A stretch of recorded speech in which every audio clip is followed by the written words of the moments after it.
Welcome back sa aking YouTube channel. Para sa mga first time mo kung nanonood, please click nyo ang Willis TV. Anyway guys, wala nang bayad. Libre lang. Tulong mo na lang din sa kapwa mo. Alright, thank you very much po.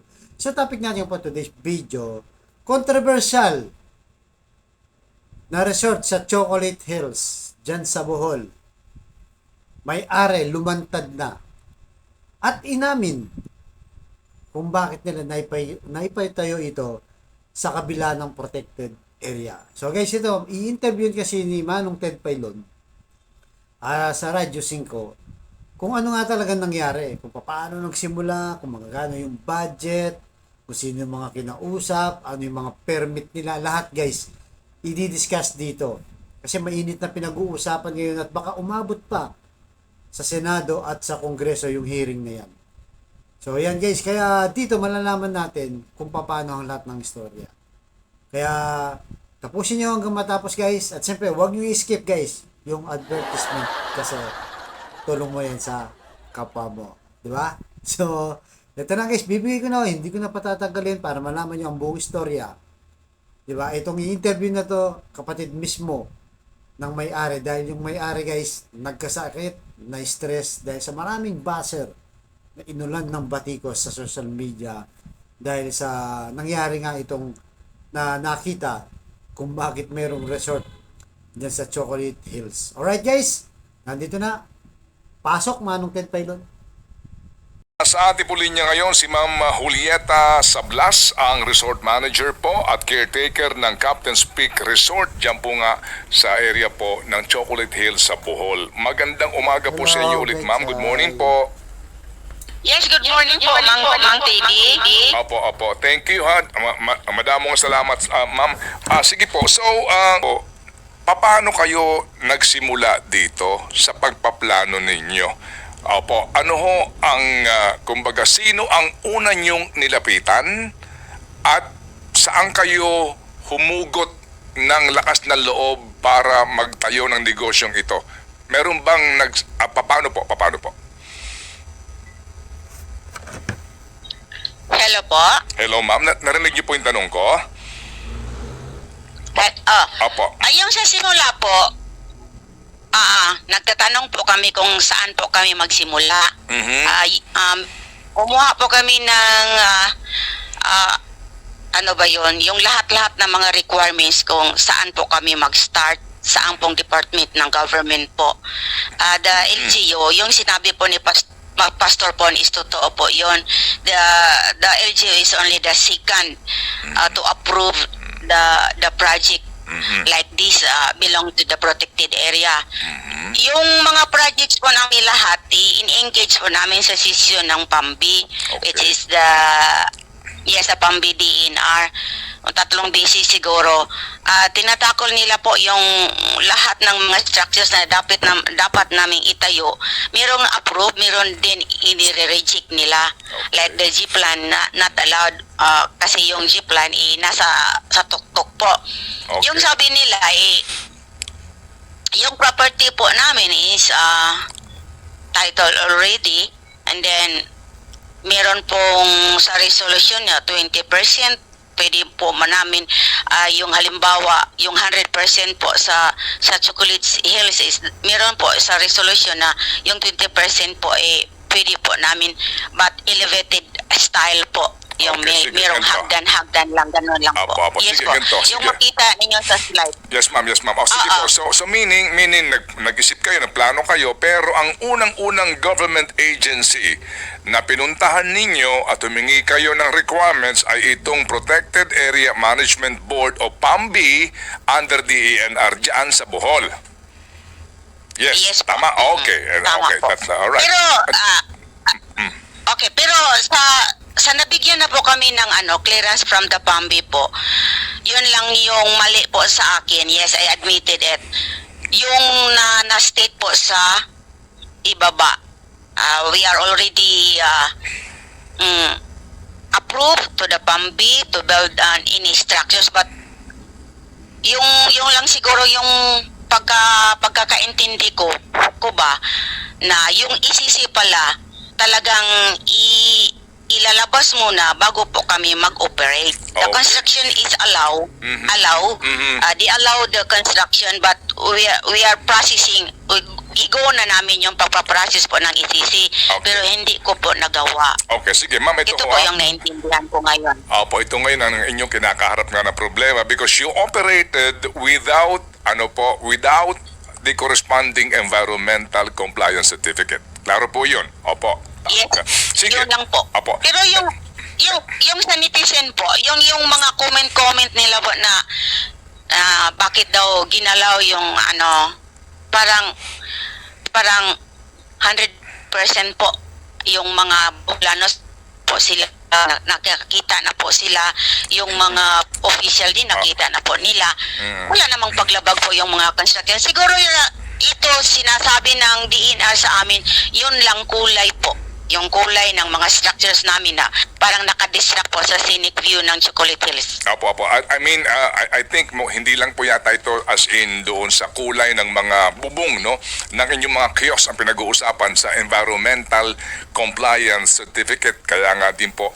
Anyway, ma'am, may sinasabi kayo na sa pagpupunta ninyo sa PAMBI, kayo ba ho ay hinarap nila at binigyan ng listahan ng mga requirements o sabi ho ninyo sa isang panayam na sa bawat punta nyo sa kanila, may bago na namang hinihingi?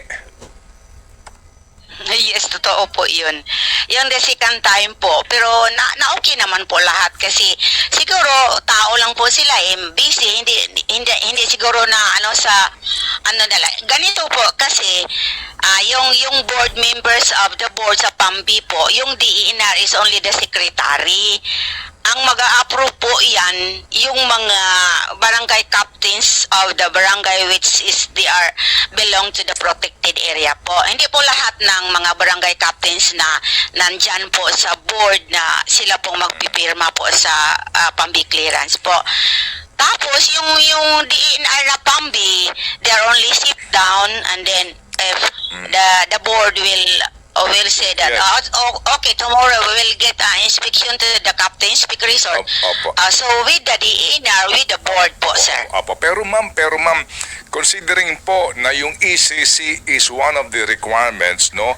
Ang PAMBI kasi, ay meron silang sarili nilang mga dapat yung ma-accomplish before kayo mabigyan ng go signal o resolution of approval. Yung ECC din, may listahan po iyan. Standard naman din po yan sa bawat ilang lugar na may gagawin po. Sa Minahan, meron din po listahan yan. And sa ease in doing business, klaro yan eh.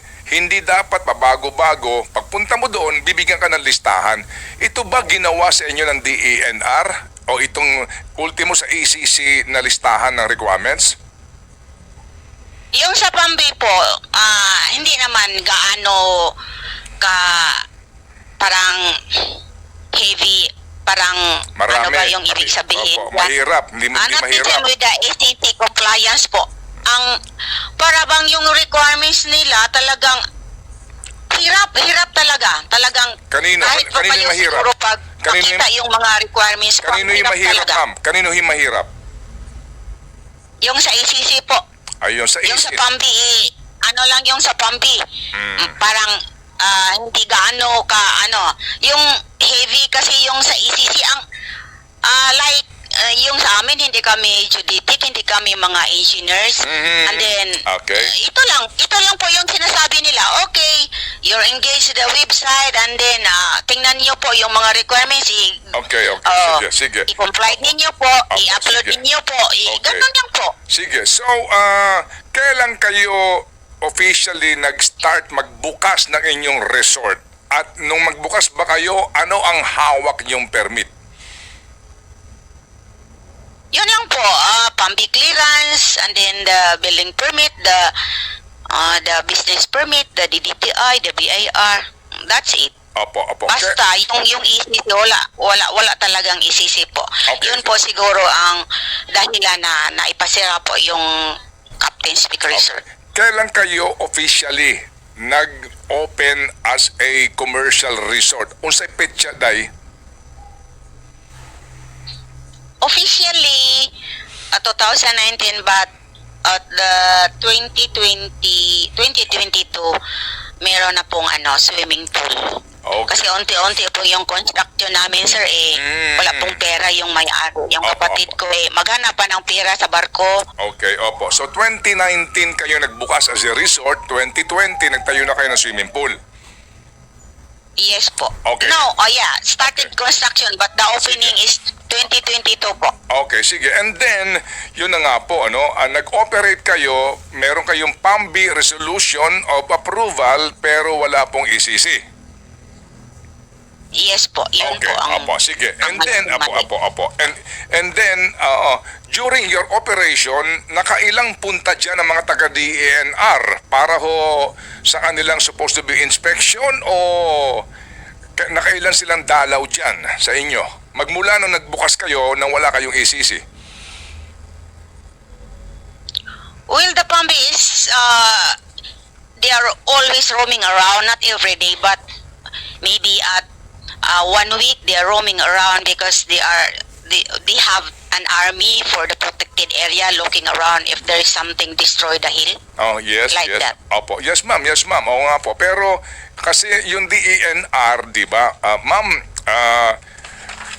nagpupunta dyan ng mga taga-DENR. Do they stay there for leisure in your hotel, in your resort? Yes, Opo. they did. Opo. They are done measuring the structures already. Opo. Did they pay for their stay? Come again, Sir Chappy. Opo. Ma'am, kasi nag-operate ka nang wala kang ECC, pero meron kang PAMBI resolution, no? Okay. So, commercial operation ka na. Nagtayo ka ng swimming pool. Opo. Yung kasi dito ho ngayon lumalabas, no, na meron po mga inspection team, ang Sangguniang Panlalawigan, pati raw po itong DENR. So, nagpunta po ba dyan ng mga taga-DENR at nag-inspect at sinabi sa'yo na, Oy, Captain Speak, ba't ka nag-o-operate? Wala ka pang ECC. Meron bang ganun pangyayari? O nung sila magpunta dyan, nagstay sila overnight, kumain sila, natulog, and then umuwi nang wala sinasabi sa'yo? Well, that part is maybe they miss it all. They miss to ask that part. Only they ask if the structures that we started to construct, if it's already the Opo. approved already the PAMBI. Dali, pwede kayo pwede ka magbinisaya day, ha? O ako na lang ang magta-translate. Tapos sagutin mo lang yung tanong ko. Oo, kasi nag-operate ka, ang hawak mo lang ay PAMBI. Okay? Tapos meron kang business permit, meron kang building permit ka mo, nakakuha ka sa munisipyo, nag-operate ka, nagtayo ka ng swimming pool, pero wala ka pang ECC na hinihingi sa'yo. So, pinuntahan ka dyan ng mga taga-DENR, di ba? Tama? Yes, sige, so nagpunta po sila. Okay. Nagpunta po sila, pero tiningnan lang nila kung yung structure na ginawa, kung pasok ba talaga sa project proposal namin. Kasi yung instruction nila, yung project proposal, yun din lahat ang sundin namin. Hindi kami pwedeng magpagawa ng hindi pa pumasok sa structure sa project proposal po. Kailan operating? Yun mismong taga DENR, itong mga taong ito. Pati yung ngayon ay inutusan sa ngayon ganito. Saan kinuha ng kapatid mo ang puhunan diyan at mga magkano ang nagasta ninyo? Yung kapatid ko po, galing po kami sa probinsya sa Mindanao, hindi po kami taga Bohol. Pagkatapos meron po siyang naisisave na po, kasi single po yung kapatid ko, bumili siya ng lupa na dito po sa Bohol. It will siguro mga almost 6 hectares po na may chocolate mills. Tapos, yun na po. Okay. Unti-unti po na siguro sa isang taon may isang structure na pwedeng Okay. ipagawa. So hindi kayo nag-loan sa bangko, hindi kayo nag-utang sa bangko? Wala po. Okay, Walang sige. ganun. Opo, Step opo. by step po. Every year Yes. meron pong itatayo. Every year merong isa, Okay. dalawa. Opo, Ganun sige po. Ang Sige. ang hirap na dinaanan ng kapatid ko ngayon. Yes, sir. Yes, ma'am. I sincerely understand. Kaya nga, ito ho ang akin pong tinatanong nga para maintindihan nila, di ba, yung puhunan ninyo dito. At bagamat inaamin nyo, may pagkakamali nga kayo, pero yung hirap na inyong dinanas dito. Ngayon, ma'am, sa sitwasyon na ito, na inyong kinakaharap, ano po, na may kontrobersya dito, kayo ho ba, ano ang maaari ninyong magawa ngayon para makorek pa ito kung kaya pang makorek, at handa ba kayo kung sakasakaling talagang pasaraduhan na po kayo at eventually hindi maging maganda ang desisyon ng gobyerno? Sana isipin nila muna kasi ang hirap naman silang nag-approve pagkatapos sila po ang mag-issue ng notice of closure, 'di ba? Pag meron na lang yung ano na lang panawagan ko, kung yung pagkakamali po namin, bigyan nila po kami ng panahon para ma-process yun, yung mga structures na sabi nila hindi po na blend sa Chocolate Hills, ibahin na namin yung kulay ng mga kulay po ng mga structures po namin. Yun lang po kasi hindi po ba sila maawa sa amin? Hindi po kaming mga mayayaman na nag-invest ng negosyo po dito sa Bohol. Yung sa amin lang po, yung area namin na ang daming ano ba yon, Kugunal area po kasi yung lupa namin. Pagkatapos pinaganda namin at ito po ang nangyari. Opo. Parang we are lack of knowledge po. Parang ganun po. Sige. So, balikan ko lang. Itong PAMBI at saka yung taga-DENR, nagpupunta dyan sa inyo, nag-operate na kayo, pero wala na nagsabi sa inyo na you stop operating kasi wala pa kayong ECC? Last time po, yung may controversial po na may maliit na quarrying yung sinasabi ko po, yung parang maliit lang, maliit. Opo. Kailan official kayo nakatanggap ng cease and desist order for you to stop operating? Kailan po? Do you remember? Hindi ko po, parang nakalimutan ko na po. Pero but you recall na merong official na papel na pinahihinto kayo sa inyong operasyon? January? Yes, January po. January kailan? Nitong taon? This year, right? Parang, This year. yes, parang hindi po na yung date po. January 22. Opo, ngayon 2024, right? Yes, Okay. So, pinahinto kayo noon. Huminto ba kayo? Ay, yung reason po, pwede po, ito lang yan po sa amin, para private lang po. Hindi. Kasi nagkaroon pa dyan ng provincial athletic meet, di ba? February. Yes, there's a reason behind why is it na po. Ito lang pong hihingin ko po sa inyo na siguro yung reason po bakit we're still operating at that time. Bakit po, ma'am? Bakit po? Yun lang po ang hihingin ko po sa inyo, Mang Ted. Opo. Ano pong hinihingi nyo? Hindi nyo maaring ikwento o gusto nyo ikwento? Yes, hindi po maaaring ikwento muna. Okay. Sa ngayon po. Opo. Totoo ho ba din na meron kayong congressional meet dyan ng kongresista ninyo sa inyong distrito maliban doon sa provincial meet? Yes po, kasi hindi nila alam yung nangyari po na may issue na po ng temporary closure po. Opo. Sige, so sabi ho ninyo, ma'am, no, na sorry kasi kanyo hindi kayo maalam, di ba, sa mga requirements, sa mga batas na ito na kailangan, at nag-operate kayo na meron kayong hindi pa nakukuha na requirement. Ma'am, pwede ka tumubag, no, magtubag sa akong pakiana, sa akong pangutana. Dito ba meron kang ibinigay na anumang pabuya sa sino mang taga-DENR o PAMBI para ka makakuha ng resolusyon at makapag-operate? Wala po. Hindi po ako marunong magbigay po. Wala po akong pirang pambigay. Ito lang po siguro yung problema. Siguro yun po, yung pinakamalaking problema siguro hindi ako marunong magbigay. Bakit naging problema yung hindi ka marunong magbigay sa inyong sitwasyon?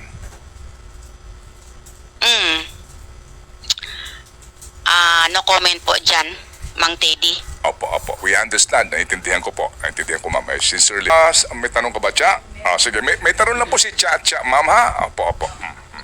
Kanina lang po, no, Ate Julieta, natanong ni Manong Ted yung tungkol dun po sa saan, yung kung saan galing ang puhunan.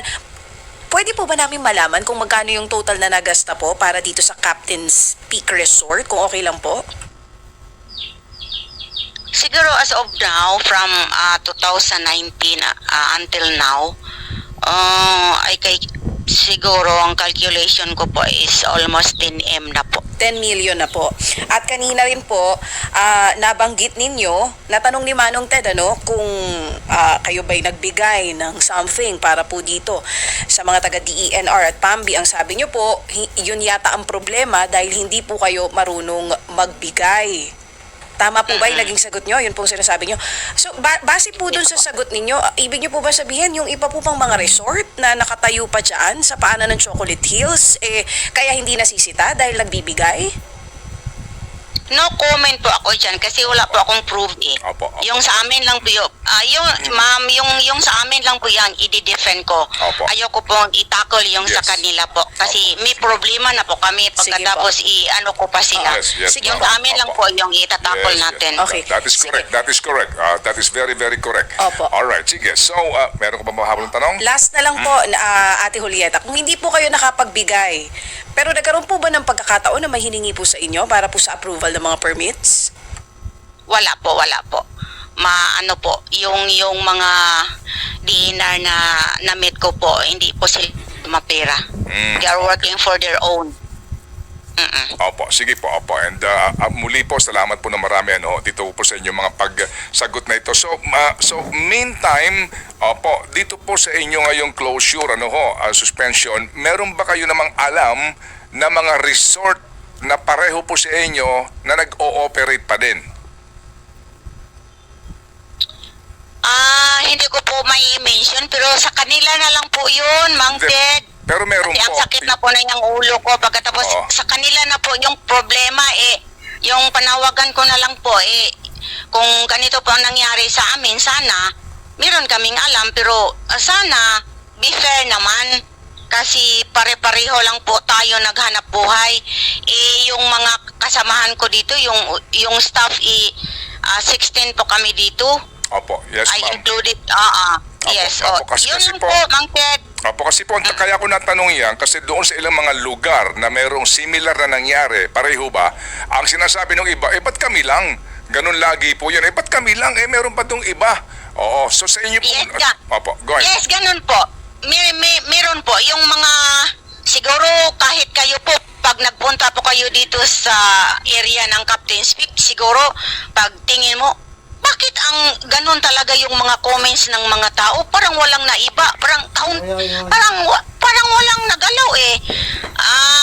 Ang sakit ng ulo kasi yung mga comments sa ina-upload po, parang binababoy na nila talaga kami. Pagkatapos sabi ng yung kapatid ko, he is a loner type of person. Sabi niya, Opo. naghahanap buhay lang po ako sa barko para Opo. maipurso po yung sorry po, yung dream niya na pag gusto na po siyang mag-retire, meron po siyang Opo, meron siyang pagkakakitaan, meron siyang Pagkakitaan po. meron siyang retirement income, may kumbaga may napundar siya, di ba? Sa kanyang paghihirap. Naintindihan po namin 'yon, Ma'am Julieta. We sincerely Yes po. understand. Opo. Yes, we are big family po.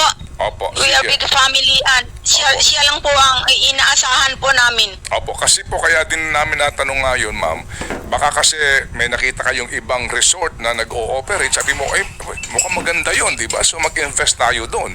Sabi nga ho ninyo, dahil sa hindi naman kayo maalam sa requirements, kung ano lang sinabi sa inyo, yun lang muna ang inyong ginawa. Opo, so kayo ho mismo, nagkusa lang kayo dyan, hindi kayo sumunod dahil sa may iba na nakapag-o-operate na hindi naman naiistorbo. Hindi naman kasi yung ECC kasi yung transparent talaga. Yung ibig ko sabihin ba, yung business permit at saka yung PAMBI clearance, sana may impose nila ng hindi kayo pwedeng mag-operate unless you are complied already the ECC. Opo, opo. The Opo. PAMBI clearance. Yes, PAMBI clearance, PAMBI clearance, the ECC, and then Opo. the building permit po. Opo. Sige. Yun po. Opo. Sige. Anyway, so ang aking pong payo sa inyo, Ma'am Julieta, kung mamarapatin po ninyo, no, tibay-tibayan po ninyo yung loob, lakasan po ninyo yung loob kasi mukhang ito pa lang po yung simula, ano? And doon po sa sinasabi nga, di ba? Baka sinasabi kayo ng anak niyo, huwag na kayo magbukas ng social media kasi hindi, definitely po, baka ka may stress lalo dito.